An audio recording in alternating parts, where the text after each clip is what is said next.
On Tuesday, the Shanghai and Hong Kong stock exchanges suspended Ant Group's IPO, which was initially set for Thursday, in a shocking setback to what was dubbed as the world's biggest IPO at $34.5 billion. Retail investors in Shanghai had placed bids for nearly $3 trillion worth of shares. The IPO was likely to value the Ant Group at $313 billion. This would have made Ant Group the fourth biggest financial company in the world after Berkshire, Visa, and MasterCard. Before we get into why the IPO was suspended by the Chinese regulators, let's talk about how Ant Group became such a big player.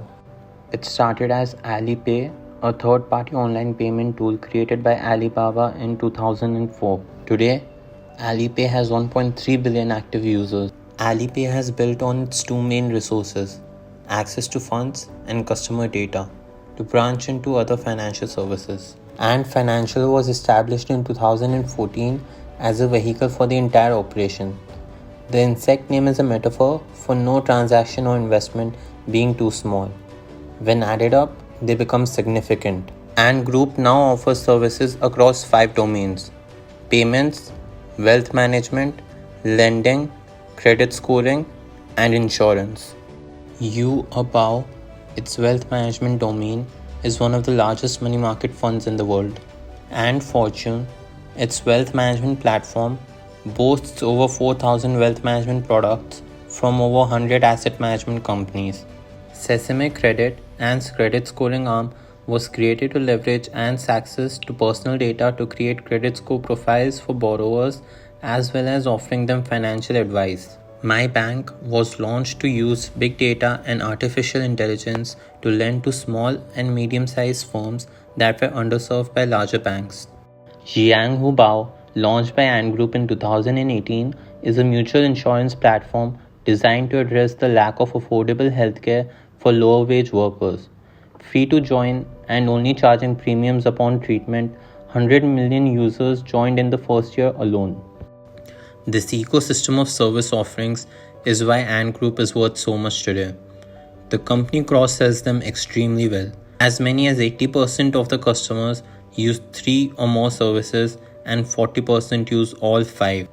In 2019, Ant Group made profits of more than $2.6 billion from $17.5 billion in revenue. Profits in just the first half of 2020 superseded 2019 at $3.2 billion. PayPal's net income over the same period was $1.6 billion. There appears to be a strong potential for Ant Group to grow outside China, having formed strategic partnerships with mobile payment providers in India, Thailand, and Mexico. To offer expanded financial services, Ant Group has also developed a portfolio of tech capabilities including cloud and blockchain platforms. These tech services produce 50% of 2019 revenues. It has been selling these tech services to financial companies, coining itself as TechFin, not FinTech, and this is where the company has run into problems with the regulators. It presents itself as a technology company, while financial regulators suggest that the firm remain under their purview, and benefits from the far richer valuations that the market affords to the tech firms than to financial institutions. According to people familiar with the matter, in a meeting between 4 major regulators of China and Jack Ma and other top executives from Ant Group, the company was told that it would be treated as a financial holding company and would be subject to regulations regarding capital and leverage similar to banks. Financial regulators are unlikely to turn down heat on a company that only this year changed its name from Ant Financial to Ant Group. China's financial regulators are only growing warier about financial technology. They consider Ant's business model of matching borrowers and lenders mainly a financial service. The suspension does not necessarily mean cancellation. The final listing is just a matter of time, but with the online macro lending rules freshly rolled out, Ant does have the responsibility to spell out the impact to its business. The new rules could mean that Ant would have to set aside more cash for the loans it facilitates and would place more credit risk on its balance sheet.